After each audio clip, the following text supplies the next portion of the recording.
La presse britannique a beau mettre en avant les sommes colossales qui vont être dépensées le 19 mai 2018 par la reine Elisabeth II. Le prince Charles et le contribuable, il faut bien reconnaître qu'un mariage royal est surtout une cash machine qui va booster l'économie britannique. Explication.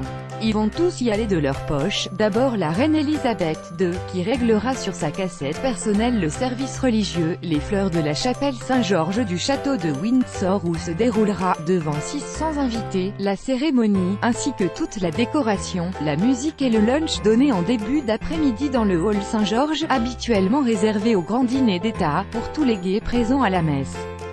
Quant au père du marié, le prince Charles, il sortira son carnet de chèques pour régler la réception et le whisky bar qui régaleront le cercle d'amis et de cousins proches du couple, soit environ 200 personnes, dont un bon nombre ont la réputation d'être de fêtards. L'ensemble des frais qui incomberont à la famille royale est aujourd'hui estimé par les wedding planners aux alentours de 2 millions d'euros.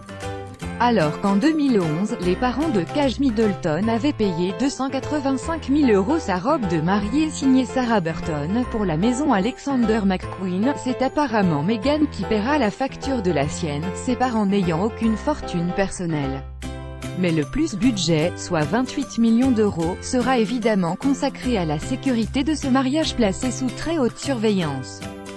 Le prince Harry ayant servi contre les talibans en Afghanistan, il est depuis une cible permanente pour les djihadistes.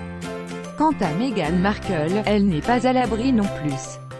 Certains groupes racistes d'extrême droite sont eux aussi à surveiller de très près. Cette lourde facture, qui incombe aux contribuables, est malgré tout un excellent investissement car chaque mariage royal booste l'économie du pays.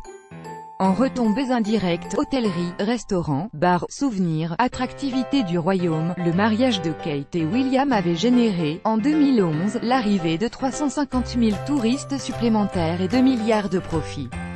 Même si le prince Harry, 5e dans l'ordre de succession, ne montera probablement jamais sur le trône, le fils de Lady Di bénéficie toutefois d'un énorme capital de sympathie qui pourrait rapporter au trésor britannique, selon les prévisions officielles, aux alentours de 570 millions d'euros.